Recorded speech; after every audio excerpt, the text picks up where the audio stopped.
नमस्कार विद्यार्थी मित्रांनो, मी प्राध्यापक विकास सोरगडे व्ही.आर.एम. फिजिक्स क्लासेसमध्ये आपलं स्वागत करतो. तर आज आपण एस.एच.एम. म्हणजेच ऑसिलेशन चॅप्टरचं लेक्चर नंबर 6 बघणार आहोत. त्याच्यामध्ये आपण पी.वाय.क्यूज एम.एस.टी.सी.टीचे पी.वाय.क्यूज सॉल्व करणार आहोत. पॉईंट आहे time period of simple pendulum and time period of the oscillating spring. तर त्याच्याशी रिलेटेड क्वेश्चन सॉल्व करणार आहोत. फॉर्म्युला असो टाईम पिरियड ऑफ सिम्पल पेंडुलमचा टी इक्वल टू 2π × लिहून घ्यायचं सगळ्यांनी. आणि टाईम पिरियड ऑफ ऑसिलेटिंग स्प्रिंगचा फॉर्म्युला असतो टी इक्वल टू 2π आणि बाकीचे जे फॉर्म्युले आहेत आपण काही प्रिव्हियस लेक्चर्समध्ये बघितलेले आहेत. तेच फॉर्म्युले परत एकदा यूज होणार आहेत, रिवाईज होतील ते फॉर्म्युले. तर प्रत्येक क्वेश्चन सॉल्व करत असताना मी तो फॉर्म्युला तुम्हाला एक्सप्लेन करणार आहे किंवा फॉर्म्युला डायरेक्ट लिहून देणार आहे. तर आता आपण MCQ सॉल्व करायला सुरू करू.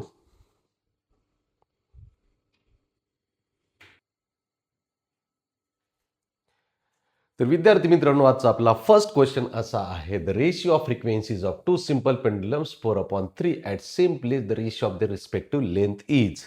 तर सिम्पल पेंडुलमचा फ्रिक्वेन्सीचा रेशिओ दिलेला आहे. फर्स्ट ऑफ ऑल फ्रिक्वेन्सीचा फॉर्म्युला आपल्याला माहिती पाहिजे. फ्रिक्वेन्सीचा फॉर्म्युला असतो n is equals to 1/2π√g divided by L. हा आहे फ्रिक्वेन्सीचा फॉर्म्युला. तर टाईम पिरियडचा फॉर्म्युला असतो टी इज इक्वल्स 2π × √L/g. त्याचा रेसिप्रोकल करायचा. टाईम पिरियड ऑफ फ्रिक्वेन्सी मिळतो n is equals to 1/2π√g/L. Frequency inversely proportional to square root of length असं आहे. आपल्याला लेंथ आणि आणखीन एक कंडिशन काय दिलेली आहे, सेम प्लेस म्हणजे acceleration due to gravity same असणार आहे, म्हणजे कॉन्स्टंट घेतलेलं आहे. तर frequency inversely proportional to square root of length आपण असं जर घेतलं n1 divided by n2 is equal to square रूटमध्ये काय लिहिता येईल आपल्याला बेटा, तर इन्व्हर्समध्ये लेंथ लिहिता येईल, म्हणजे L2 डिवायडेड बाय L1 लिहिता येते. ओके, दिलेल्या व्हॅल्यू लिहिल्या आपण. काय लिहिले आपण, 4/3 ही फ्रिक्वेन्सीचा रेशिओ दिलेला आहे आणि विचारलेलं आपल्याला √L2 divided by L1. Okay, आता ह्या दोन्ही साईडचा जर स्क्वेअर जर केला तर स्क्वेअर येतं 16 divided by 9 is equals to, ह्याचा स्क्वेअर केला ह्याचा पण स्क्वेअर करायचा, स्क्वेअर रूट कॅन्सल होते. स्क्वेअर रूट कॅन्सल झाल्यानंतर मिळतं आपल्याला L2 डिवायडेड बाय L1. आता ह्याचं काय करा, क्रॉस मल्टिप्लिकेशन करा, म्हणजे L1/L2 विचारले आपल्याला म्हणून cross multiplication is equals to 9/16. 16/9च्या राईट साईडला 9/16 झाला. हे आपलं फायनल आन्सर आहे. तर रेशिओ ऑफ लेन्स दिलेला आहे आपल्याला, विचारलेला आहे, ते येते 9/16. एकदम सोपा प्रश्न आहे, बोनस मार्क्सचा क्वेश्चन आहे. लक्ष द्यायचं, काळजीपूर्वक लक्ष देऊन लिहायचं ते. ओके, लिहा. चला नेक्स्ट क्वेश्चनकडं. नेक्स्ट क्वेश्चन असा आहे, काय म्हणतं बघा, choose the correct answer when the point of suspension of the pendulum is moved vertically upward with acceleration its period of oscillation is.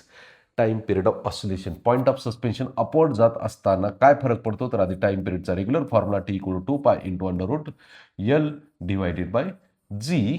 हा आहे इनिशियल कंडिशन, म्हणजे एक नॉर्मल ऑसिलेशन असताना एका जागेवरती असताना जर ती पॉईंट ऑफ सस्पेन्शन वरती मूव्ह केला, काय point of suspension of pendulum moved vertically upward with acceleration A आहे. ॲक्सेलरेशन ए वाढवलं तर काय होतं, T equal to 2π × √L divided by जीची व्हॅल्यू G+ एवढी होती. ही कंडिशन लक्षात घ्यायची, म्हणजे ॲक्सेलरेशन ड्यू टू ग्रॅव्हिटी वाढतंय. याचा अर्थ काय होतो, डिनॉमिनेटरला व्हॅल्यू आहे ती वाढली, याचा अर्थ काय होतं, न्यूमरेटरची व्हॅल्यू म्हणजे टाईम पिरियडची व्हॅल्यू कमी होते. इनव्हर्स प्रोपोर्शनमध्ये आहे टाईम पिरियड आणि ॲक्सेलरेशनची व्हॅल्यू. तर हे आहे सिम्पल क्वेश्चन, थेरॉटिकल क्वेश्चन होता. तर त्याची कन्सेप्ट समजून घ्यायची. ॲक्सेलरेशनची व्हॅल्यू फक्त ए लिहायचं नाही, तर G+A लिहायचं. तेवढी वाढली, एनं वाढली तर टाईम पिरियडची व्हॅल्यू कमी होते. समजतंय. चला नेक्स्ट क्वेश्चन.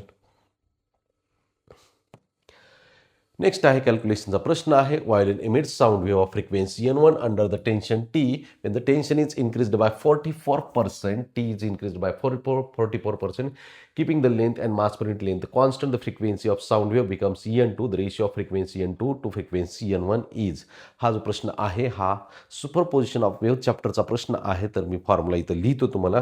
तर फॉर्म्युला असा आहे, फ्रिक्वेन्सी ऑफ ऑसिलेटिंग स्ट्रिंगचा प्रश्न, फ्रिक्वेन्सीचा formula 1/2L × √T divided by M. याच्यामध्ये T आणि M काय, L आणि M कॉन्स्टंट ठेवलेले, डायरेक्टली प्रोपोर्शनल टू टेन्शन येतं. Frequency is directly proportional to square root of tension. Okay, तर आपल्याला विचारले काय, n2/n1, n2 divided by n1 ratio विचारलेला आहे. तर टेन्शनची व्हॅल्यू √T डायरेक्टली प्रोपोर्शनल आहे T2 डिवायडेड बाय T1.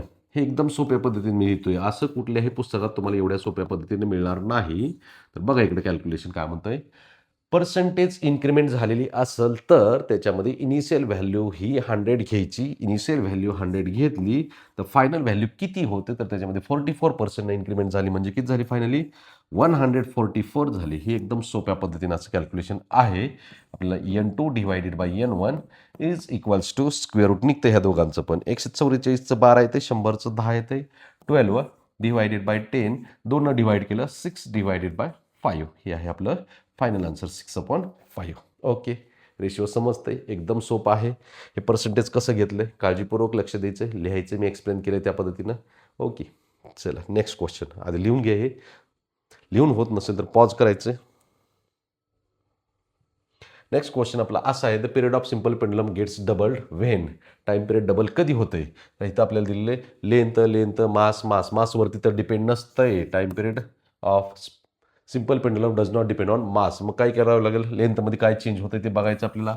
तर टाइम पिरियडचा ओरिजिनल फॉर्म्युला आहे T is equals to 2π into √L divided by g. हा ओरिजिनल फॉर्म्युला आहे. आता या फॉर्म्युल्यामध्ये काय करता येईल, time period is directly proportional to square root of length, T is directly proportional to square root of L. आपण काय करावं लागेल, T2 डिवायडेड बाय T1 असं रेशिओमध्ये लिहितो, इज इक्वल्स टू स्क्वेअर रूटमध्ये L2 डिवायडेड बाय L1. आपल्याला काय करायचं म्हणतोय, period of simple pendulum gets doubled. तर फायनल व्हॅल्यू जी आहे ती इनिशियल व्हॅल्यूच्या डबल आहे. इनिशियल T1 आहे, फायनल व्हॅल्यू 2 टाइम्स T1 झाली. Okay, is equals to √L2 divided by L1 आहे असं ठेवलं. टी कॅन्सल झाला, इनिशियल व्हॅल्यू कॅन्सल झाली. पुढं काय करायचं, स्क्वेअर करायचं दोन्ही साईडचा, squaring on both sides. 4 is equals to L2 divided by L1. L1 मल्टिप्लिकेशनमध्ये आला, 4L1 is equals to L2. L2 value आहे इनिशियल व्हॅल्यूच्या 4 टाइम्स करावं लागेल. L2 is equal to length made 4 times, L2 equal to 4L1. सोपा प्रश्न आहे बघा. प्रश्न एकदम सोपे आहे, तर फक्त कॅल्क्युलेशन केअरफुली करता आले पाहिजे. तर ओके, लिहून घ्या. हे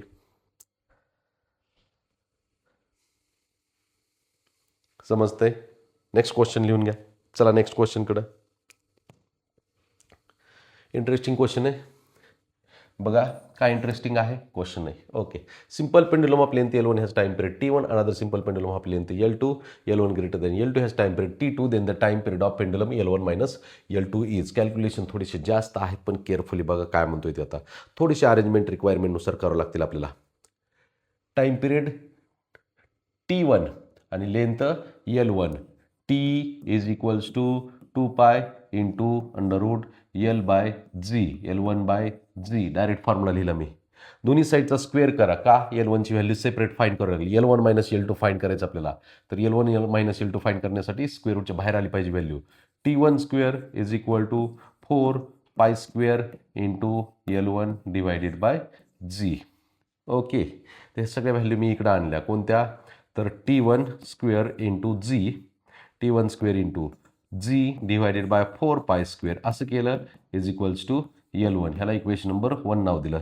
सिमिलरली L2 इक्वल टू आपल्याला लिहिता येईल, L2 इज इक्वल्स टू काय लिहिता येईल, T2 square into g divided by 4π square. ह्याच फॉर्मॅटमध्ये L2 लिहिला. आता आपल्याला फाईंड करायचं आहे L1 मायनस L2 लेंथ असलेल्या गोष्टीचा पेंडुलमचा time period. L1 minus L2 find केलं मी इथं. L1 minus L2 is equals to, ह्यातून हे सबट्रॅक्ट केलं, ह्यातून हे सबट्रॅक्ट करायचं. तर T1 square minus T2 square राहील, T1 square minus T2 square. Okay, बाकीचं पार्टचं काय झालं, तर कॉमन घेतला, काही नाही झालेलं त्याचं. G divided by 4π square. Okay, L1 minus L2 is equals to T1 square minus T2 square in bracket ठेवलं हे, आणि हा कॉमन पार्ट बाजूला लिहिला, जी अपॉन 4π स्क्वेअर. ओके, आता टाइम पिरियडचा formula. New time period T new is equals to 2π into √. Length काय, तर L1 मायनस L2 लिहायची.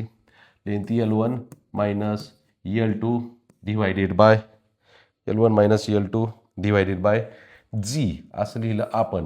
तर L1 मायनस L2ची व्हॅल्यू आपल्याला माहिती आहे, किती आहे ती, तर जी अपॉन 4π स्क्वेअर. हे सगळं लिहिलं. L1 मायनस L2च्या जागेवर ही व्हॅल्यू टाकली, कुठली, इक्वेशन नंबर 3 मधली. तर फायनली आपल्याला मिळतंय T is equals to 2π into √. हे सगळं लिहितो एकदा.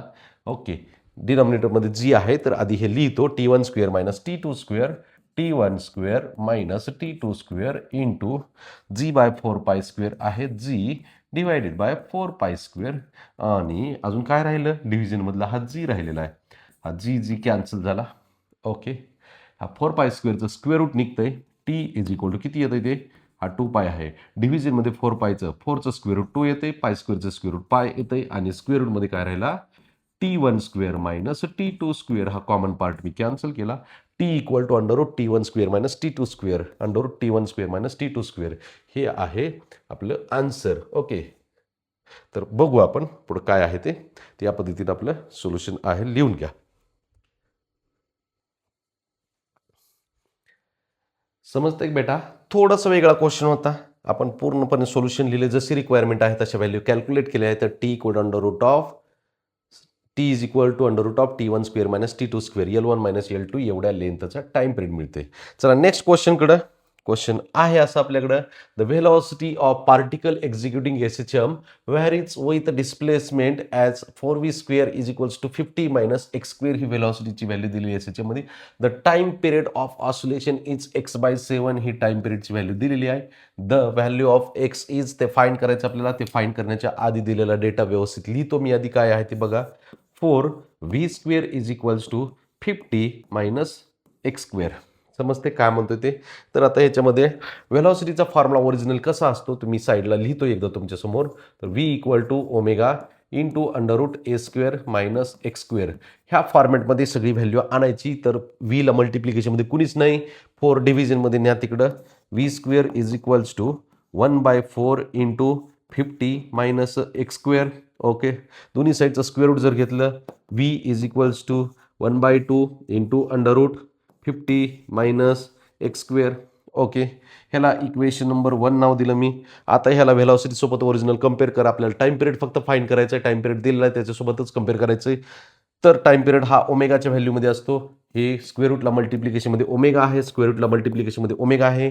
V omega omega A square minus x square सगळ्या व्हॅल्यू आहेत. मग मी काय करतो, ओमेगा इज इक्वल्स टू 1/2 लिहिला. ओमेगाची value 2 pi by capital T is equals to 1/2. Okay, आता काय करतो बेटा, दोन्ही साईडला क्रॉस मल्टिप्लिकेशन करतो दोन्ही साईडचं. म्हणजे काय केलं, तो हा 4 पाय झाला is equals to capital T. पायची व्हॅल्यू 22/7 लिहा म्हणते, लिहून टाका की मग. 4 इंटू पायची value 22 divided by 7. T equal to 4 pi, पायची व्हॅल्यू 22/7. तर T equal to 88 divided by 7. काय येते आपल्याला, काय पाहिजे, टी इक्वल टू x/7 दिलेलं आहे इज इक्वल टू x/7 दिलेलं आहे. म्हणजे काय आलं, एक्स इज इक्वल टू 88 आलं. समजतंय ना, सोपं आहे, लिहा.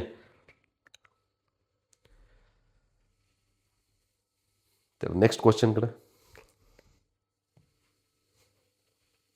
A simple pendulum of length L has a brass bob attached its lower end. Its time period is T. Length L, time period T आणि brass bob दिले. Steel bob of the same size having the density X दिलेली. Okay, X times that of the brass. Density X times that of the brass. सगळं काही बी देऊ द्या. हां, replaces the brass bob. Its length is then so changed that the period becomes 2T. Okay, what is the new length? आधी time पिरियडचा formula लिहू, नंतर ह्या डेटाचं बघू काय केली खिचडी त्यांनी ते. T is equals to 2 pi into under root L divided by g. Density mass कशावरतीच डिपेंड आहे. टाइम पिरियड डिपेंड आहे फक्त लेंथ आणि ॲक्सलेरेशन ड्यू टू ग्रॅव्हिटीवरती. तर हेच फक्त आपल्याला लक्षात ठेवायचं, बाकीचं दिलेला डेटा इग्नोर करायचा आहे. Time period is directly proportional to square root of length. जीची व्हॅल्यू तर कॉन्स्टंट असणार, ते काही चेंज झालेलं दिसत नाहीये. म्हणजे आपल्याला लिहावं लागेल T2 divided by T1 is equals to under root L2 divided by L1 असं लिहिलं मी. आता याच्यामध्ये तर इनिशियल टाइम पिरियडची व्हॅल्यू जी आहे ते T आहे, लिहिली ती T. फायनल टाइम पिरियडची व्हॅल्यू 2T झालेली आहे, लिहिलं ते पण 2T. 1 मिनिट, 2T आहे. Okay, is equals to under root L2 divided by initial length L ठेवलेली आहे. टी व्हॅल्यू कॅन्सल झाली. आता स्क्वेअरिंग ऑन बोथ साईड्स, तर हा झाला 4 is equals to L2 divided by L. L मल्टिप्लिकेशनमध्ये आणला लेफ्ट साईडला, तर 4L होतंय is equals to L2 is equals to 4L. L2 equal to 4L is our answer. समजतंय ना, समजायला पाहिजे. सोपं सोपं चालू आहे, सोपं नाही, एक्सप्लेनेशन सोप्या भाषेत चालू आहे. लिहून घ्यायचं आहे. एक व्हिडिओ पूर्ण बघायचे तर सगळे फॉर्म्युले जे एवढे यूज होते तर ते सगळे फॉर्म्युले सेपरेट लिहून काढायचे तर कारण परीक्षेमध्ये प्रश्न कसा येईल हे सगळे CETचे प्रश्न आहेत तर थोडा थोडा बदल केला जाते. तो बदल केलेला आहे तेवढा लक्षात आला पाहिजे, तेवढा परीक्षेच्या दिलेल्या 3 तासाच्या टाईममध्ये तुम्हाला लक्षात आलं पाहिजे. ओके, तर नेक्स्ट क्वेश्चन.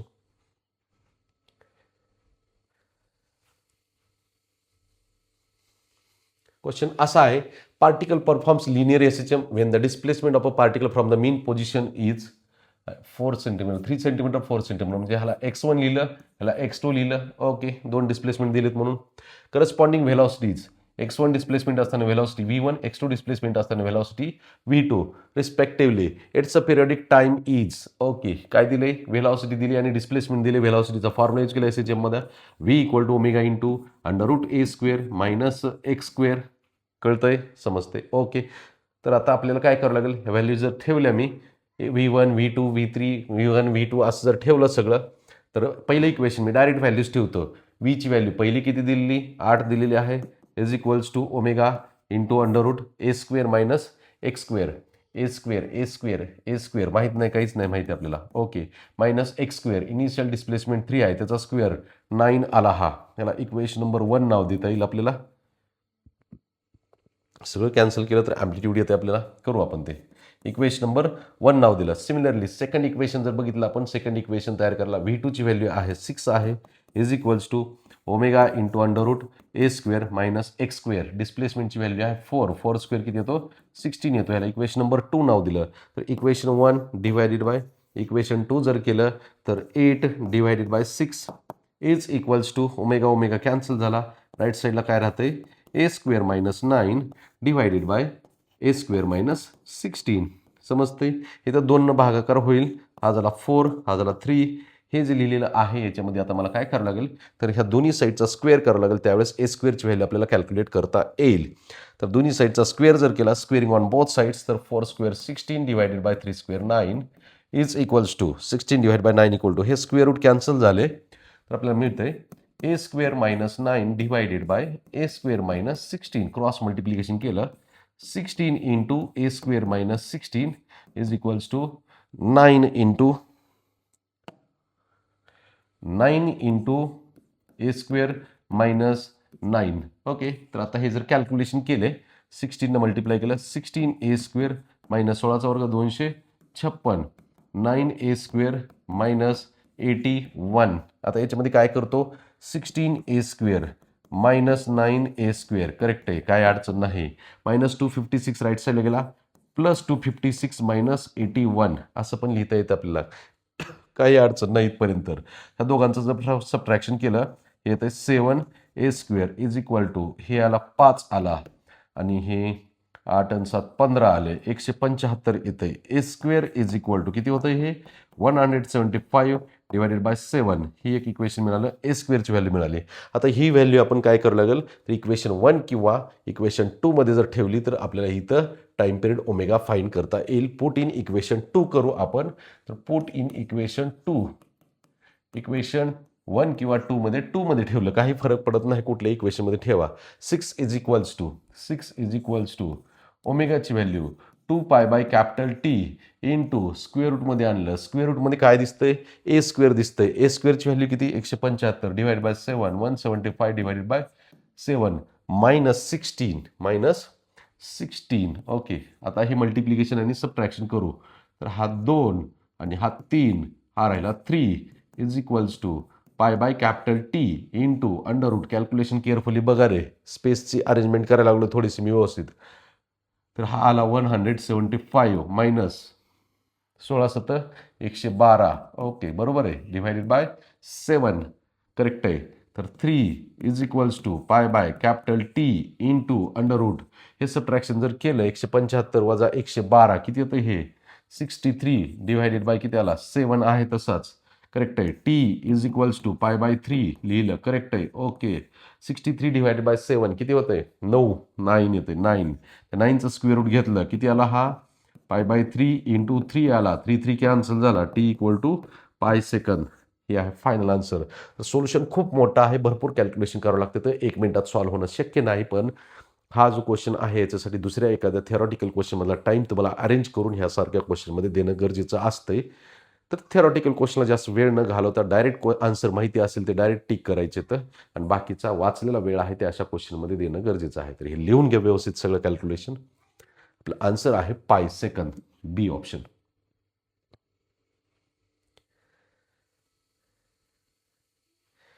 ओके, चला नेक्स्ट क्वेश्चनकडं. क्वेश्चन असा आहे, particle performing SHM starts from equilibrium. Equilibrium म्हणजे काय असतं? Main position. X is equal to 0 ला एसएचएम स्टार्ट होते. Okay, position and its time period is 12 second. Capital T equal to 12 second. After 2 second small t equal to 2 seconds. Velocity is pi metre per second. Velocity v is equals to पाय metre per second. Amplitude of the oscillation is. आता इथं question कुठला? वेलॉसिटीचा formula आपल्याला माहिती, तो पाठ झालेला आहे, V equal to omega into under root a square minus x square, पण नाही यूज करता येत. का? तर इथं आपल्याला स्मॉल टीची व्हॅल्यू दिलेली आहे. स्मॉल टीची व्हॅल्यू दिलेलं असेल तर आपल्याला इक्वेशन हे ट्रिग्नोमेट्रीमधलं यूज करायचं आहे, डिस्प्लेसमेंटचं इक्वेशन यूज करायचं आहे. मग ते कोणतं यूज करता येईल? तर SHM starting from equilibrium position x is equal to a sine omega T हा फॉर्म्युला यूज करता येते. आधी ते इक्वेशन घेऊ, त्यातून व्हेलॉसिटीकडे जाऊ. A sine omega T. Okay, ह्यातून व्हेलॉसिटी जर घेतली तर derivative of displacement with respect to time T, V is equals to, हा ए कॉन्स्टंट ठेवला तसंच साईनचा डेरिव्हेटिव्ह कॉस लिहिता येतो, कॉस ओमेगा टी आहे तसं लिहिता येईल. ओमेगा टीचा डेरिव्हेटिव्ह येतो ओमेगा. ही आहे व्हेलॉसिटीचा फॉर्म्युला. आता व्हेलॉसिटीची व्हॅल्यू आपल्याला माहिती, pi velocity equal to v equal to pi is equals to A omega into cos omega t. हे सगळं ठेवलं. आता ह्याच्यामध्ये रिक्वायर्ड व्हॅल्यूज ठेवल्या. Pi is equals to A into ओमेगाची व्हॅल्यू असे 2 pi by capital T into cos ओमेगाची value 2 pi by capital T into small t. ह्यामध्ये सगळ्या व्हॅल्यू आपण आता ठेवू. तर pi is equals to A into 2 pi by capital T, A into 2 pi by capital टीची value किती बेटा? तर कॅपिटल टीची व्हॅल्यू आहे 12 सेकंद इंटू कॉस, ह्या अँगलमध्ये पण सगळ्या व्हॅल्यू ठेवल्या तर 2 पाय डिवायडेड बाय कॅपिटल टीची व्हॅल्यू आहे 12 सेकंद इंटू स्मॉल टीची व्हॅल्यू आहे 2 सेकंद. त्या पण व्हॅल्यू ठेवल्या सगळ्या. तर आता इथं मी क्वेश्चनमध्ये सगळ्या तुम्हाला व्हॅल्यू दाखवलेल्या आहेत, कोणती कुठं आहे ती, तर ही इक्वेशनमध्ये ठेवल्या. आता इथले कॅल्क्युलेशन करू आपण. तर हा आहे 6 राहील. ओके, तर pi is equals to A into pi by 6 into cos, ह्यातलं काय राहिलं ते बघू आपण आता. तर ह्या दोघांचा गुणाकार किती येतो? 4 येतो. 4 12ला भागलं 3 येते, पाय बाय 3 येते. कॉस पाय बाय 3 म्हणजे कॉस 60. कॉस 60ची व्हॅल्यू किती असते? 1/2 असते. Pi is equals to A into pi by 6 into cos 60ची व्हॅल्यू 1/2. कॉस 60 1/2. 6 इंटू 2 12 होते. 12 इकडं आणला, पाय पण इकडं आणला. पाय इंटू हा गुणाकारामध्ये आला 12, हा पाय डिव्हिजनमध्ये आला, is equals to amplitude a is equal to pi value cancel झाली, इज इक्वल टू 12. ॲम्प्लिट्यूड किती आलं? हे 12 आलं. 12 metre is the correct answer. तर ही आहे मेथड. आता बऱ्याचशा विद्यार्थ्यांना वाटते की सर खूप स्पीडमध्ये होतंय. नाही काही बेटा. तर आता तुम्ही जर 2026ची एक्झाम देत असाल किंवा तुमचं ऑलरेडी चॅप्टरमधली थिअरी कंप्लीट झालेली असेल आणि प्रश्न सोडवत असाल तर त्यांच्यासाठी स्पीड नाही. आपण एक प्रश्नाला 3-3, 4-4 मिनटं घालवतो सगळं एक्सप्लेन करून हे सोल्युशन कंप्लीट होईपर्यंत, आणि पेपरमध्ये तुम्हाला 1 मिनिटामध्ये सॉल्व करायचं आहे. तर 1 मिनिटामध्ये सॉल्व केला तर त्याला म्हणायचं स्पीडमध्ये. मग तर ही जी आहे मी बोलतोय थोडं स्पीडनं, का झोप लागू नाही लिहिता म्हणून, आणि थोडं फ्रेश माइंडनं, एकदम क्लिअर माइंडनं लक्षात ठेवायचं आहे आणि लिहून घ्यायचं व्यवस्थित. ओके, तर लिहून घ्या हे.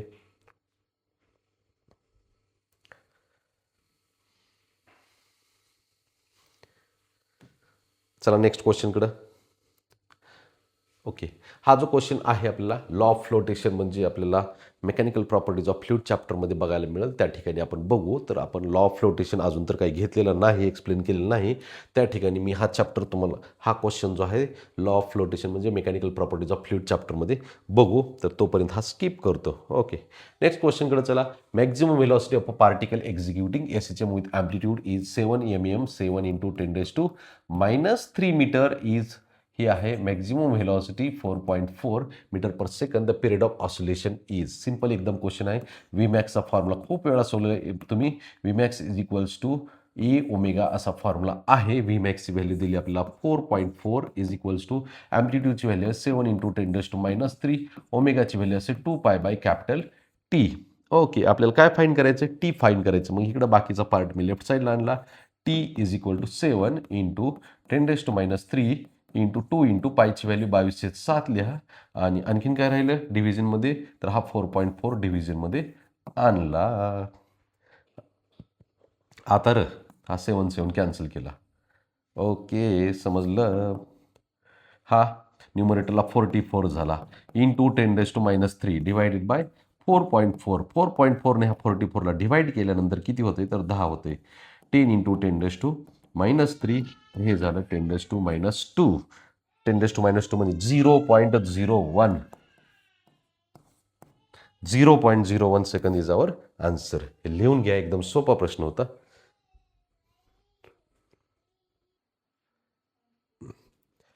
तर आपला नेक्स्ट क्वेश्चन विद्यार्थी मित्रांनो असा आहे. Question number 15. Horizontal platform of small object placed on it execute linear SHM with vertical direction. The amplitude of the oscillation is 40 centimetre. त्याचं मीटरमध्ये कन्वर्ट करायचं आहे, गरज आहे. ओके 40 इंटू 10⁻² आहे. 4 इंटू 10⁻1 किंवा 40 इंटू 10⁻² आहे, तसंच राहू द्या, काही प्रॉब्लेम नाही. हे झालं मीटरमध्ये. हे काय आहे एम्प्लिट्यूड आहे. Okay what should be the least period of this oscillation so that the object is not detached from the platform.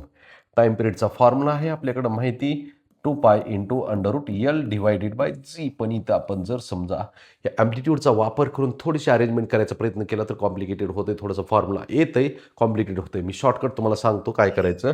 तर हे लेंथच्या जागेवर मॅक्झिमम लेंथ लिहायची, म्हणजे ते ॲम्प्लिट्यूड लिहायचं आणि आपलं आन्सर मिळून जाईल 2π into √A divided by G. आणि ह्याच्यामध्ये व्हॅल्यू जर ठेवल्या तर बघा इकडं T is equals to 2π into ॲम्प्लिट्यूडची व्हॅल्यू किती सांगितली तर आहे 40 इंटू 10⁻² डिवायडेड बाय Gची व्हॅल्यू किती आहे 10 आहे. एक 0 कॅन्सल झाला. आता टाइम पिरियडची व्हॅल्यू आपल्याला मिळेल कशी.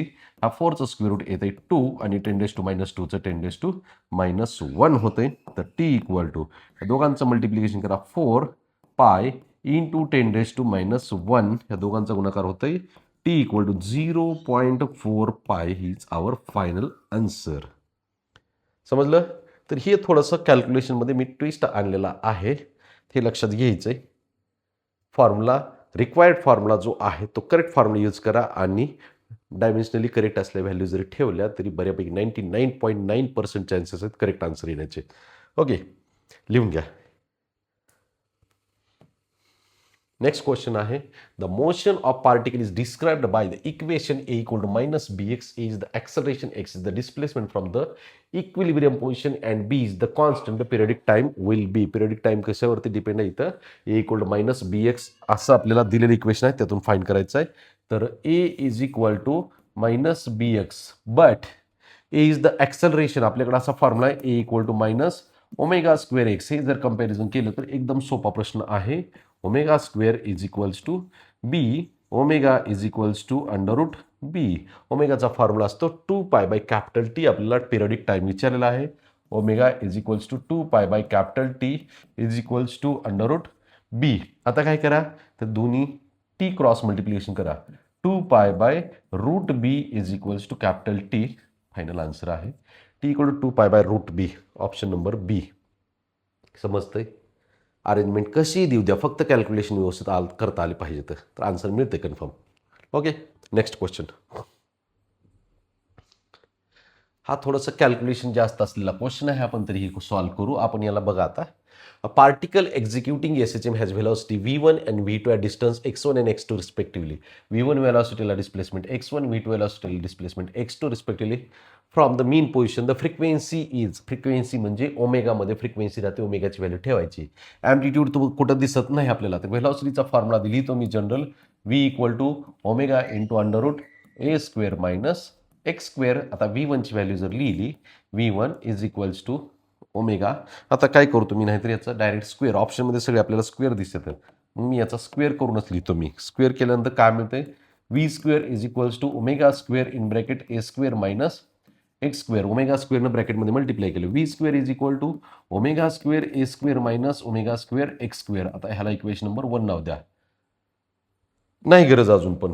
ओके गडबड व्हायला लागली नाही, काही नाही. ओके आता ह्याच्यामध्ये V1 V2 ω1 x1 x2 अशा व्हॅल्यू ठेवल्या तर इनिशियल व्हेलॉसिटी V1 त्याचा square is equal to omega square a square हे तर बदललेलं नाही minus omega square into x1 square ह्याला इक्वेशन नंबर 1 नाव दिलं मी. आणि दुसरं आहे काय आहे आपल्याकडं तर V2 आहे V2 square is equal to omega square a square minus omega square x2 square असं लिहिलं ह्याला इक्वेशन नंबर 2 नाव दिलं. No objection. ओके, तर इक्वेशन 1 मधून इक्वेशन 2 जर सबट्रॅक्ट करायचं म्हणलं तर मी इथंच डायरेक्टली करतो कॅल्क्युलेशन. सबट्रॅक्शनमध्ये काय करतो हा मायनस हा प्लस सबट्रॅक्शन केलंय. Okay, V1 square minus V2 square दिसतंय आपल्याला is equals to omega square a square omega square a square cancel झाला. कुठेही ऑप्शनमध्ये अँप्लिट्यूड दिसत नाही, कॅन्सल झालं. ओके, आता पॉझिटिव्ह व्हॅल्यू म्हणून निगेटिव्ह व्हॅल्यू सबट्रॅक्ट करतो. Omega square x2 square minus omega square x1 square correct आहे. V1 square minus V2 square is equals to omega square common घेतला x2 square minus x1 square. आपल्याला विचारलं काय बेटा तर frequency विचारलेली आहे. फ्रिक्वेन्सी फाईंड करण्यासाठी ओमेगा स्क्वेअर तसंच राहू दे. हे डिव्हिजनमध्ये आणलं तर मी लिहितो V1 square minus V2 square divided by x2 square minus x1 square is equal to omega square. आता दोन्ही साईडची जर मी समजा स्क्वेअर रूट घेतलं तर ओमेगा इज इक्वल्स टू ही जी व्हॅल्यू आहे ओमेगा इक्वल टू लिहिले ह्याचं स्क्वेअर रूट होईल. आपल्याला स्क्वेअर रूटमध्ये काय मिळतंय तर हे आहे असं स्क्वेअर रूटमध्ये लिहितो. V1 square minus V2 square upon x2 square minus x1 square. V1 square minus V2 square divided by x2 square minus x1 square. हे क्लिअर करा. ओमेगा म्हणजे 2πn करेक्ट आहे. व्हेरी गुड, आलंय. आणि V1 square minus V2 square divided by x2 square minus x1 square. Okay, आता n value find करायची. Final step आहे 1/2π into under route numerator आहे V1 square minus V2 square denominator आहे x2 square minus x1 square. Very good. n is equal to 1/2π under root. पण square रूटमध्ये काय केलंय V1 square minus V2 square डिव्हिजनमध्ये x2 square minus x1 square. Okay, तसंच आपल्याला बघायचं V1 square minus V2 square x1 square minus x2 square नाही, same नाही, अपोजिट पाहिजे तर. ओके, इथं 2π आहे, नो 1/2π पाहिजे. हा पण नाही ऑप्शन, मग ह्याच्यामुळं नाही. आता हे दोन ऑप्शन आहेत, इथं पण 2π आहे. ह्या ऑप्शनमध्ये 1/2π under root V2 square minus V1 square आपलं V1 square minus V2 square आले. पण डिव्हिजनमध्ये काय x2 स्क्वेअर आहे, इकडे x1 स्क्वेअर आहे. हे अपोजिट आहे तर करेक्ट आहे. हे अपोजिट पाहिजे तर तसं म्हणतोय मी. न्यूमरेटरला V1 स्क्वेअर असेल तर डिव्हिजनमध्ये x2 स्क्वेअर. न्यूमरेटर जर V2 स्क्वेअर घेतला तर डिव्हिजनमध्ये x1 स्क्वेअर होईल. त्याच्यामुळे साईन चेंज होत नाही. न्यूमरेटरला V2 स्क्वेअर घेतला तर डिव्हिजनमध्ये x1 स्क्वेअर. हे जे आहेत सबट्रॅक्शन करताना न्यूमरेटर आणि डिनॉमिनेटरच्या व्हॅल्यू जे आहेत ते अपोजिट आल्या पाहिजे तर त्यावेळेस हे करेक्ट आले म्हणायचं. तर आहे आपला ऑप्शन नंबर सी येतोय. ते कळालं पाहिजे. बऱ्याच वेळा विद्यार्थ्यांना ऑप्शन शेवटपर्यंत लिहित येतं पण तरी पण ऑप्शनची जुगाड करता येत नाही. तर दोन ऑप्शन तर डायरेक्टली आपल्याला कॅन्सल करता येतात. कोणते तर 2π न्यूमरेटरला असलेले कॅन्सल झाले. आता राहिला पहिला आणि तिसरा ऑप्शन. तर याच्यामध्ये पहिला ऑप्शनमध्ये न्यूमरेटर आणि denominator V1 square x1 square आहे तर तो पण तिथं अपोजिट पाहिजेत व्हॅल्यू न्यूमरेटर डिनॉमिनेटरच्या V1 आणि डिस्प्लेसमेंटची पहिली व्हॅल्यू तिथं सेम दिसते. तर कॅन्सल करून टाका, डायरेक्ट एकच ऑप्शन राहते. असं जरी गेलं तरी चालतंय. करेक्ट आहे. ओके, लिहून घ्यायचं सगळं.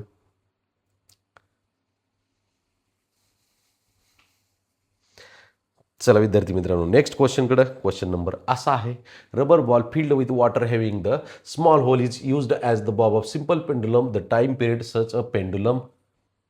आता काय होईल पेंडुलमचं टाइम पिरियडचं बघा. इकडे एक रबर बॉल आहे आणि त्याच्या मी 2-3 कंडिशनमध्ये सांगतो.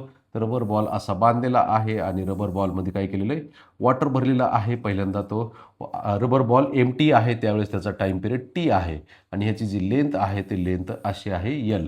ओके, आता काय केलं त्याच्यामध्ये वॉटर भरलेलं आहे. वॉटर भरलेलं असताना त्याचा टाइम पिरियड आणि सेंटर जो आहे तो फिक्सच राहणार आहे. वॉटर भरलं तरी ओके Lच राहणार आहे, टाइम पिरियड टी राहणार आहे. हे एवढं याच्यामध्ये वॉटर भरलेलं आहे. नेक्स्ट कंडिशनमध्ये मी काय करतो आता ह्याच्यामध्ये छोटंसं होल पाडलेलं आहे आणि ऑसिलेशन चालू केले. तर ऑसिलेशन्समध्ये काय होतंय तर ज्यावेळेस वॉटर लेवल डाऊनवर्ड जाते, वॉटर लेवल खाली जाते त्यावेळेस त्याचा सेंटर ऑफ मास पण काय होणार खाली जाणार कुठंतरी. ओरिजिनल लेवलपेक्षा खाली जाणार सेंटर ऑफ मास खाली गेला त्याचा अर्थ काय झाला लेंथ वाढली पेंडुलमची लेंथ वाढली की त्याचा टाइम पिरियड पण वाढणार.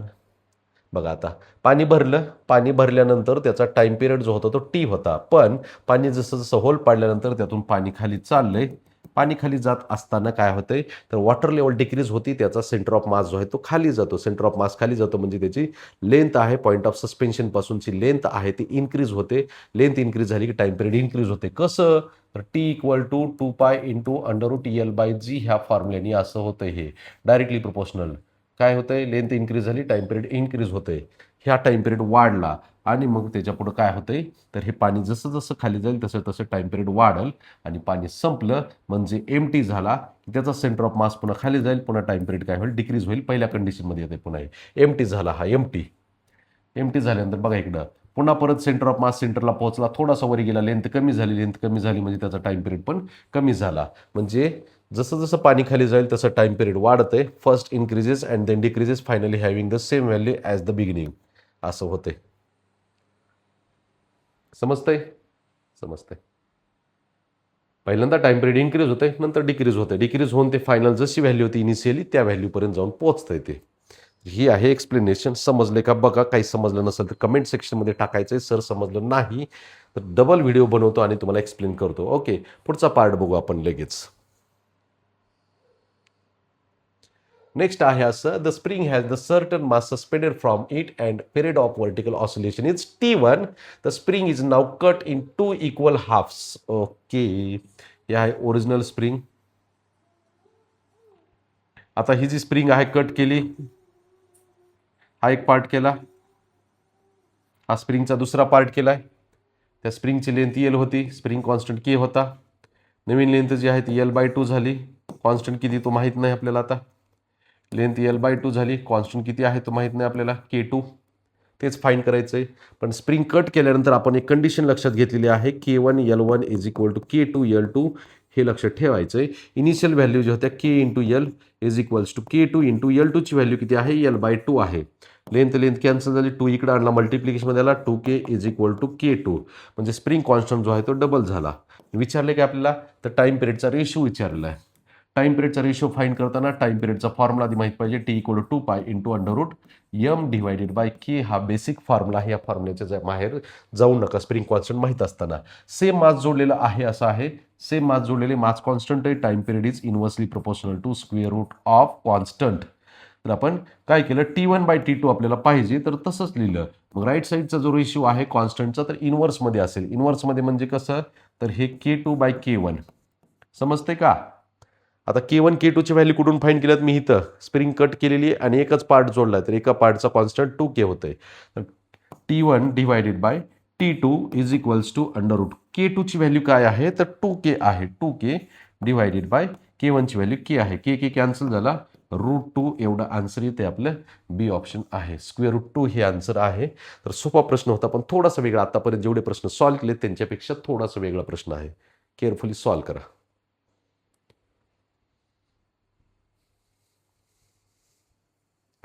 ओके, चला नेक्स्ट क्वेश्चनकडं. पटपट लिहा बेटा. लय मोठे प्रश्न संपवायचे आपल्याला. A time period of a simple pendulum inside a stationary lift is T. When the lift starts accelerating upward with acceleration g/3 A equal to g/3, the time period of simple pendulum is. तर नवीन लिफ्टचा नवीन acceleration जे आहे ते G2 म्हणू त्याला. G2ची value किती असते. Lift upward चालली, acceleration upward lift upward जात असताना ॲक्सेलरेशनची व्हॅल्यू वाढते. म्हणजे किती होते ती G+A एवढी होते. मग G+Aची व्हॅल्यू g/3 आहे. मग g/3ची value 3G + G 4G divided by 3 अशी आहे. हे आधी क्लिअर करता आलं पाहिजे. लिफ्ट अपवर्ड चालली म्हणजे त्याच्यामध्ये काय बदल होईल, ॲक्सेलरेशनमध्ये बदल होतो, लेंथ चेंज होणार नाही. ओके, तर आपण हे घेतलं G+Aची व्हॅल्यू g/3 आहे आणि 4G/3. मग टाइम पिरियड आणि ॲक्सेलरेशन ड्यू टू ग्रॅव्हिटीचा formula T is equals 2π into √L divided by G. Inverse प्रोपोर्शनमध्ये आहे. आपल्याला काय करायचं आहे, न्यू टाइम पिरियड फाईंड करायचं आहे. T2 divided by T1 is equals to √ इन्व्हर्समध्ये त्याला लिहिलं G2 डिव्हिजनमध्ये इन्व्हर्समध्ये आणि G1 न्यूमरेटरला. ओके, इन्व्हर्समध्ये म्हणजे क्रॉसमध्ये T inversely proportional to G. ह्या व्हॅल्यू जर ठेवल्या आपण आणि कॅल्क्युलेशन केलं तर आन्सर मिळून जाईल. T2 divided by initial time period T आहे इज इक्वल्स टू √ G1ची value original acceleration due to ग्रॅव्हिटीची व्हॅल्यू G असते. नवीन व्हॅल्यू आहे ती 4G/3 आहे. 4G डिवायडेड बाय 3 हा 3 न्यूमरेटरला गेला. T2 divided by T is equals to under root 3G divided by 4G. G value cancel झाली तर T2 divided by T is equals to under root 3 divided by 4 आहे, त्या 4चं square root 2 येते. T2 is equals to root 3 divided by 2 into हा capital T multiplication मध्ये आला. T2 divide by T multiplication मध्ये नेला, ह्या 3चं स्क्वेअर रूट नाही निघत, 4चं 2 येते आणि हा टी मल्टिप्लिकेशन मध्ये. समजते का बेटा? समजलं. ओके, लिहून घ्या.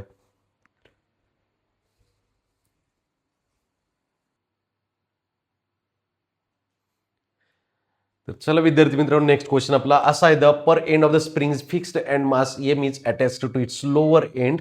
ओके, मास एम जोडलेले ते स्प्रिंगला, एवढं तर माहिती आहे. Mass M is slightly pulled down and release the oscillate with the time period 3 second. Time period of oscillation 3 second दिलेला आहे. If mass M is increase by 1 kg, M plus 1 केला, the time period becomes 5 second. Okay, 5 second. The value of M is time period आणि mass एवढंच माहिती आहे आपल्याला.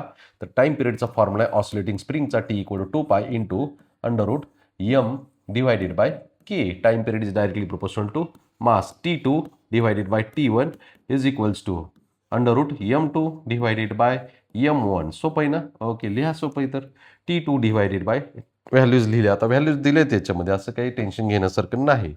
तर T2 ची व्हॅल्यू आपल्याकडे आहे 5 सेकंद आहे. T1 ची व्हॅल्यू आहे 3 सेकंद. कुठे इथे व्हॅल्यू? ही काय इथे ही एक 5 सेकंद दिलेली आणि इथे इनिशियल व्हॅल्यू 3 सेकंद दिलेली आहे. लिहिल्या. इज इक्वल्स टू M2 ची व्हॅल्यू पण दिलेली आपल्याला, किती आहे? 1 kg ने वाढवली इनिशियल व्हॅल्यूपेक्षा. इनिशियल व्हॅल्यू M होती, त्याच्यामध्ये n प्लस 1 केला.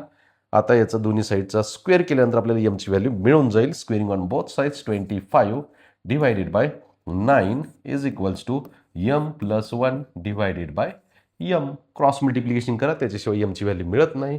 क्रॉस मल्टिप्लिकेशन जर केला तर 25 एम इज इक्वल्स टू 9 दोघांना मल्टिप्लाय होईल. 9m प्लस 9 इंटू 1 9 होते. 25m सबट्रॅक्ट केला, 9m सबट्रॅक्ट केला 25m मधून.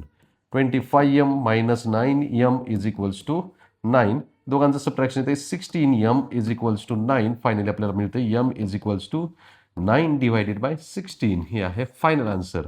इनिशियल मासची व्हॅल्यू जे आहे ते 9 divided by 16. D option correct आहे. हे क्लिअर करायचं, इथं लक्षात ठेवायचं. 9/16. सोपा प्रश्न आहे एकंदरीत. तर लिहून घ्यायचं काम करायचंय आणि समजून घ्यायचंय, कॅल्क्युलेशन समजून घ्यायचे. तर ओके, चल नेक्स्ट क्वेश्चनकडे. नेक्स्ट क्वेश्चन हा परत एकदा लॉ ऑफ फ्लोटेशनचा क्वेश्चन आहे. तो आपल्याला बघायला मिळेल कुठं? तर मेकॅनिकल प्रॉपर्टीज ऑफ फ्लुइड चॅप्टरमध्ये बघू. पुढचा क्वेश्चन असा आहे. बॉडी ऑफ मासची व्हॅल्यू दिलेली आहे आपल्याकडं. m is equals to 0.04 kg execute simple harmonic motion about x is equal to 0 under the influence of force. फोर्सची व्हॅल्यू आपल्याला इथे दिसती 8 दिसती आणि त्याच्यानंतर डिस्प्लेसमेंटची व्हॅल्यू दिसते त्यावेळेस 2 दिसती. F is equals to minus kx असा फॉर्म्युला असतो. तर इकडे डिस्प्लेसमेंट घेतलं, मग फोर्स 8 असताना डिस्प्लेसमेंटची व्हॅल्यू -2 घेतली. नो प्रॉब्लेम, काही असू द्या, काही फरक पडणार नाही.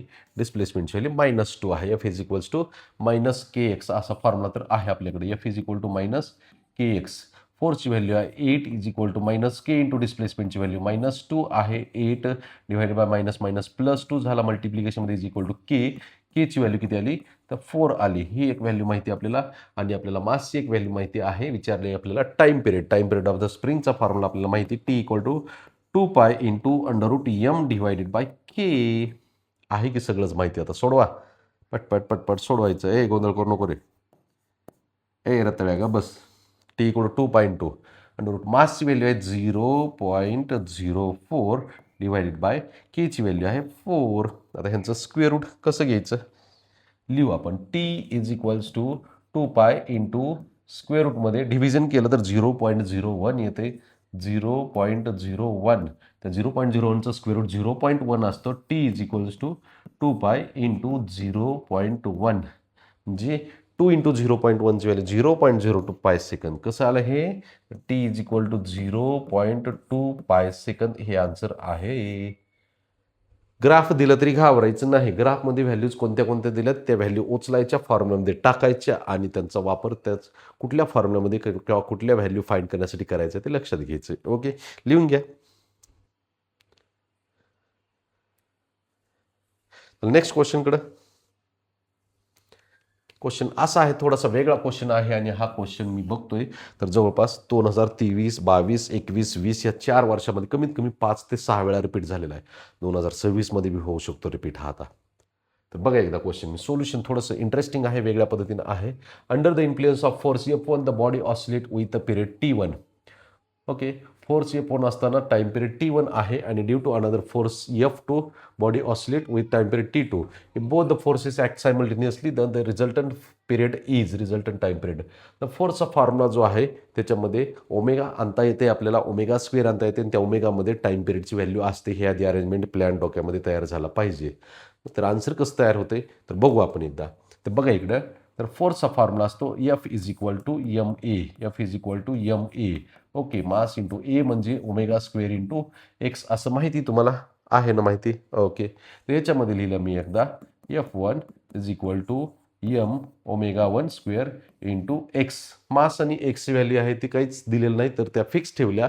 यातून ओमेगा 1 स्क्वेअर मी जर घेतलं तर F1 divided by mx. Omega 1 square is equals to F1 divided by mx, comma similarly omega 2 square जर घेतला तर आपल्याला सिमिलरली मिळेल F2 divided by mx. F2 divided by mx ह्या व्हॅल्यूचा वापर होणार आहे आपल्याला, कारण F2 T2 म्हणजे याच्यामध्ये आहे ओमेगा 2 मध्ये, T1 आहे ओमेगा 1 मध्ये, तर आहे असं ठेवलं. आता काय, both the forces act simultaneously. Okay, both forces combine झाले, एकत्र आले. बोथ फोर्स सायमल्टेनियसली ॲक्ट झाले. तर त्यावेळेस काय होतंय बघायचंय.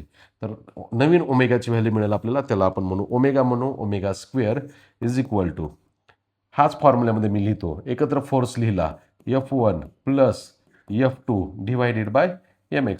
कळते का, समजते. ओके, आता काय केलं, mx न सेपरेट डिवाइड केलं मी. Omega square is equals to F1 divided by mx लिहिलं, no problem. F2 divided by mx लिहिलं, no problem. F1 by mx ची व्हॅल्यू काय असते, omega 1 square. F2 by mx ची व्हॅल्यू काय असते, ओमेगा 2 स्क्वेअर. ही आधी फॉर्मॅट लक्षात घे बेटा. हे समजलं तर तुला सगळं सॉल्व करता येईल. लक्षात घ्यायचे काय लिहितोय मी ते. Omega square is equals to, हे नेमकी मेथड काय कुठं चाललोय मी लिहिता. तर F1 अपॉन mx ची व्हॅल्यू ओमेगा 1 स्क्वेअर आहे, इथं लिहिलं मी omega 1 square plus F2 upon mx ची व्हॅल्यू ओमेगा 2 स्क्वेअर लिहिलं, ते पण ओमेगा 2 स्क्वेअर. आता मी काय करतो तर दोन्ही साईडला 2 पाय बाय कॅपिटल टीचा फॉर्म्युला जर यूज केला, करतो मी तेच. तर ओमेगा स्क्वेअर दोन्ही साईडचं जर स्क्वेअर रूट घेतो square root omega is equals to under root omega 1 square. Omega is equals to under root. आधी काय करतो, सगळं आधी कॅल्क्युलेशन करू, शेवटी आपण स्क्वेअर रूट घेऊ. आपण ओमेगाची value 2 pi by capital T लिहिली, तर omega is equal to 2 pi by capital T. 2 pi by capital T त्याचा स्क्वेअर येतो. ओके, समजलंय, बरोबर आहे. आणि omega 1 is equal to 2 pi bye T1 bracket square plus 2 pi bye T2 bracket square. समजते. आता ह्यांचा स्क्वेअर जर केला मी सेपरेट तर 4 pi square divided by T square is equals to 4 pi square divided by T1 square plus 4 pi square divided by T2 square. समजलंय. Okay, 4 pi square सगळ्यामध्ये common निघून cancel होते. 1 by T square is equals to 1 by T1 square plus 1 by T2 square. अडचणी काही नाही काहीच. आता ह्याचं काय करतो, ह्या दोघांचं क्रॉस मल्टिप्लिकेशन करून ॲडिशन करतो. 1 by T square is equals to T2 square plus T1 square. समजलं. ओके, डिव्हिजनमध्ये multiplication T1 square into T2 square. आता रेसिप्रोकल करतो, फायनल आन्सर मिळून जाईल. T square is equals to, हे झालं T1 square into T2 square divided by T1 square plus T2 square. आणि दोन्ही साईडचं जर स्क्वेअर रूट घेतलं तर T इज इक्वल टू, हे स्क्वेअर रूटमध्ये जाईल बेटा. स्क्वेअर रूटमध्ये कसं लिहिता येईल, T1 square into T2 square divided by T1 square plus T2 square. ही आहे फायनल आन्सर. हे समजून घे, ही आहे मेथड सगळी. ओके, थोडासा वेगळा प्रश्न होता, पण 2023, 22, 21 पर्यंत 5-6 वेळेस रिपीट झालेला क्वेश्चन आहे. आत्ता पण ह्या वर्षी रिपीट होऊ शकते. उत्तर पाठ करू नको, थोडं वेगवेगळ्या पद्धतीने आलेला आन्सर आहे, लिहून घ्या.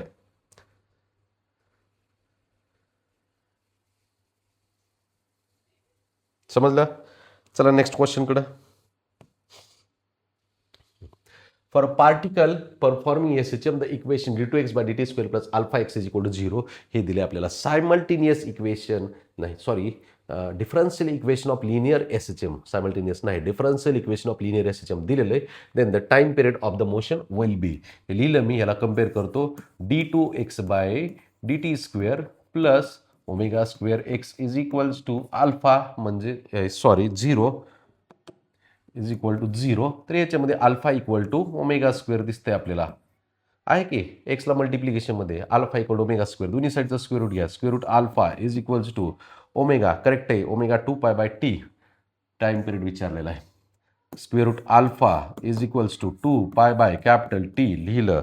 आता दोन्ही साईडला काय करू, क्रॉस मल्टिप्लिकेशन करू, आपल्याला आन्सर मिळून जाईल T is equals to 2 pi divided by square root of alpha. हे आहे आपलं final answer, 2 pi divide by square root alpha. एकदम सोपा प्रश्न आहे. सिम्बॉल बदलले म्हणून काय आन्सर बदलते किंवा लयच अवघड झाला, आउट ऑफ सिलेबस आला, असा काही प्रश्न नसतो. सिम्बॉल बदलले तरी आहे ते सिम्बॉलमध्ये कॅल्क्युलेशन करायचा प्रयत्न करा. ओके, लिहून घ्या.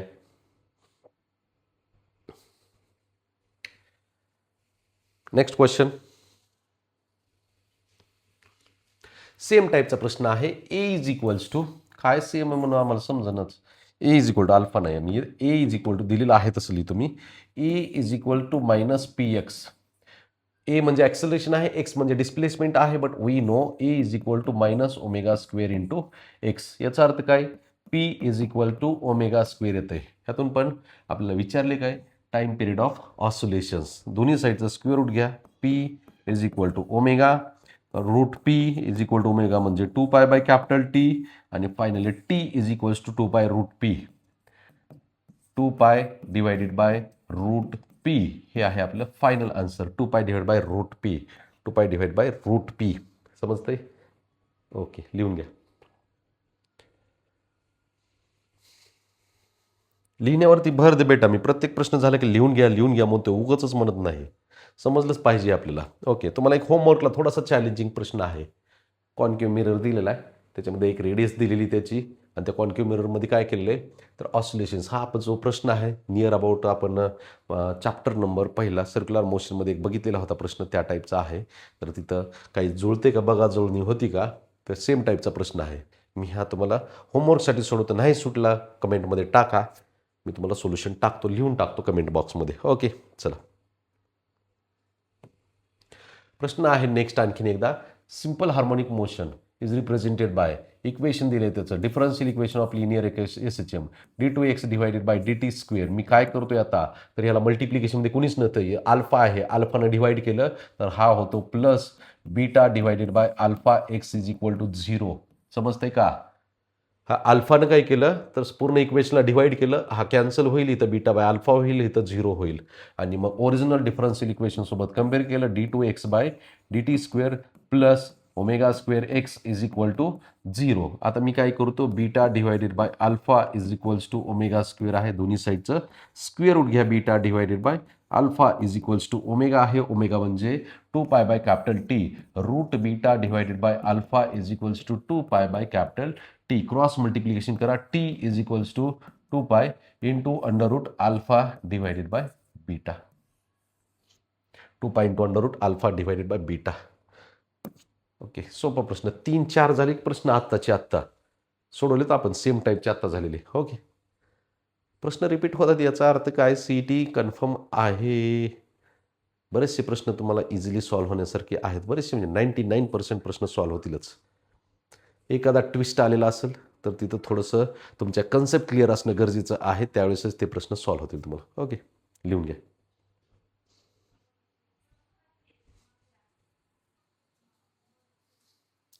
ओके, चला एक प्रश्न वेगळा थोडासा आहे, जो आहे ग्रॅव्हिटेशन चॅप्टरशी रिलेटेड. त्याच्यामध्ये टाइम पिरियडचा फॉर्म्युला असा आहे, T is equals to 2 pi into under root L by G असा फॉर्म्युला असतो. पण आता याच्यामध्ये काय दिले, period of oscillation of the second pendulum. Second pendulum म्हणजे याचा ओरिजिनल टाइम पिरियड हा 2 सेकंदाचा असतो.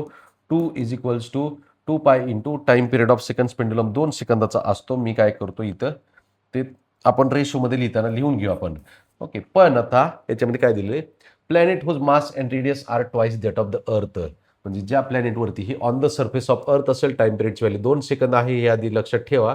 त्याच्यानंतर एक कुठल्या तरी वेगळ्या प्लॅनेटवरती गेलोत आणि तिथं काय आहे मास आणि रेडियस जे आहे ते अर्थच्या डबल आहे असं दिलेलं आहे. म्हणजे तिथं ॲक्सेलरेशन ड्यू टू ग्रॅव्हिटीची व्हॅल्यू चेंज झाली असं मिनिंग होतो त्याचा. तर G on the surface of earth G M divided by R square असं म्हणता येईल. तर G on the planet is equal to G into mass किती झालेलं आहे ट्वाईस झालेलं आहे 2m डिवायडेड बाय रेडियसची व्हॅल्यू किती झालेली 2r झालेली आहे. त्याचा पण स्क्वेअर केला तर जी इंटू 2m डिवायडेड बाय ह्याचा स्क्वेअर केला रेडियसचा 2r स्क्वेअरचा 4r स्क्वेअर झाला 2 कॅन्सल झाला. ओके, तर G P is equals to काय लिहिता येईल G M divided by 2r square. Simple आहे. जी एम बाय आर स्क्वेअरची व्हॅल्यू जी आहे, जी एम बाय आर स्क्वेअरची व्हॅल्यू जी आहे डिवायडेड बाय 2 ही एक व्हॅल्यू आपल्याला मिळाली on the planet on the surface of planet acceleration due to gravity. ही अरेंजमेंट ही जी कॅल्क्युलेशन आहे हे समजणं गरजेचं असते. आणि मग टाइम पिरियड आपल्याला विचारलेला आहे. Time period on the planet विचारलेला आहे. Time period on the planet T2 divided by T1 is equals to under root square रूटमध्ये काय आहे तर time period inversely proportional to जीची व्हॅल्यू आहे. मग ह्याला काय म्हणता येईल आपल्याला G1 जी डिवायडेड बाय G2. T2 आपल्याला माहित नाही. T1 म्हणजे on the surface of earth आहे तर 2 सेकंदाचा टाइम पिरियड आहे. कशाचा सेकंड पेंडुलम आहे इज इक्वल टू G1 म्हणजे g on the surface of earth आहे आणि G2 म्हणजे काय आहे तर GP आहे. GPची व्हॅल्यू G/2 लिहायची. ओके, G/2 हा 2 न्यूमरेटरला जाईल 2G होईल तो T2 divided by 2 is equals to न्यूमरेटरला गेला 2G divided by g. G value cancel झाली स्क्वेअर रूट 2 राहते. T2 is equals to 2 into root 2. T2 equal to 2 into root 2 ही आहे फायनल आन्सर. तर थोडासा वेगळा क्वेश्चन होता. हा जो पार्ट आपण यूज केला आहे लक्षात घ्यायचं आहे. ॲक्सेलरेशन ड्यू टू ग्रॅव्हिटीचा फॉर्म्युला का मास आणि रेडियस बदलली तर ॲक्सेलरेशन ड्यू टू ग्रॅव्हिटी बदलते. ॲक्सेलरेशन ड्यू टू ग्रॅव्हिटी बदलली की टाइम पिरियड बदलते. हे या क्वेश्चनमधून क्लिअर होते. आणि सेकंड पेंडुलमचा टाइम पिरियड हा 2 सेकंदाचा असतो तो आपण इथे यूज केलेला आहे. या पद्धतीने हे आजचे आपले प्रश्न आहेत सगळे. तर राहिलेले जे प्रश्न आहेत आपण पुढच्या व्हिडिओमध्ये टाकणार आहोत. चॅप्टर थोडासा मोठा आहे. क्वेश्चन लय मोठे लेक्चर्स होतील. लेक्चर होऊ द्या कितीही पण ते प्रत्येक लेक्चर तुमचं पाहायचं काम आहे. पूर्ण लेक्चर्स पाहायचे तर सगळे प्रश्न सॉल्व करायचे तर एखादा मध्ये वेगळा प्रश्न येत आहे तिथं कॉन्फिडन्स वाढला पाहिजे. कॉन्फिडन्स लूज न होता कॉन्फिडन्स वाढला पाहिजे. आणि ते अवघड प्रश्न सोडवण्यावरती जास्त भर द्या. फॉर्म्युले लक्षात ठेवा. फॉर्म्युले पाठ करा. ओके, तर थांबू इथं. थँक्यू.